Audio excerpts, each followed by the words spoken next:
Hey everybody, Mike Hagen here. I want to talk to you today about white balance on the Nikon cameras, specifically automatic white balance.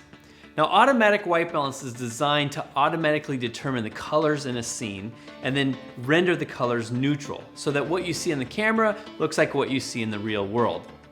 The Nikon camera systems typically have two auto white balance settings. The first one is called automatic 1 and the second one is called automatic 2. Now, automatic 1 is designed so that it does render the photo so that it looks natural. The colors look just like the blue, the background looks like, the green in the trees, the sky looks blue, everything looks normal.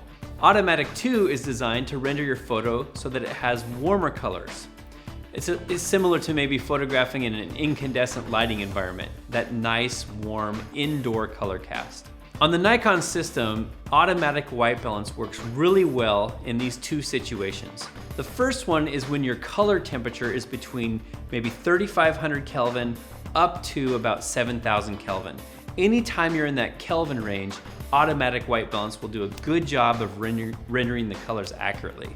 When you go below 3,500 Kelvin, maybe you're down around 2,000 Kelvin, automatic white balance has a difficult time assessing the colors. Above maybe 6,000 or 7,000, maybe 8,000 Kelvin, the auto white balance also breaks down. And in those situations, you might actually have to manually dial in the Kelvin value, or you might have to do a white balance preset. Now, oftentimes I find that shooting in auto white balance on my Nikon camera renders colors that are slightly blue, and I don't really care for that. So what I do is when I'm in the field, I adjust my white balance fine tuning. And this allows me to input a little bit of amber or a little bit of blue and bias the colors to my own specific desire, my own wish. To do that, here's what I do.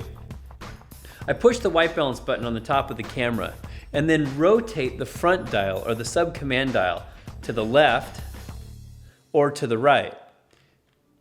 And what this does is it brings up what's called white balance fine tuning. A little A showing there or a little B. A stands for amber and B stands for blue.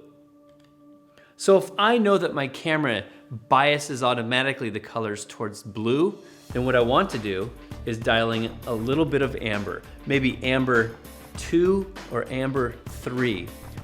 You'll find that this scale goes all the way to amber 6 on one side and all the way to B6, or in other words blue, on the other side.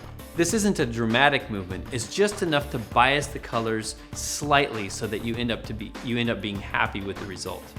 Of course, your other option is to fix your white balance later on in post-processing. Maybe Lightroom or maybe Photoshop, you can of course fix your white balance, especially if you're shooting RAW files. The last thing I want you to know about auto white balance is that it's variable. In other words, it's not consistent from shot to shot.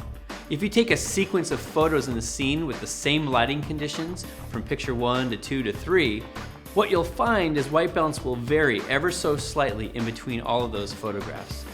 That's not a big deal if you shoot in RAW because you can always edit that later on. But if you're a JPEG shooter, be warned, your colors might vary from shot to shot. So rather than using auto white balance, you might consider setting your white balance to the value of the light inside of the environment, maybe incandescent, or maybe fluorescent, or maybe sunny. Whatever the lighting is, set your camera that way and you'll be happier with the end result. Thanks a lot for watching. Have a great day.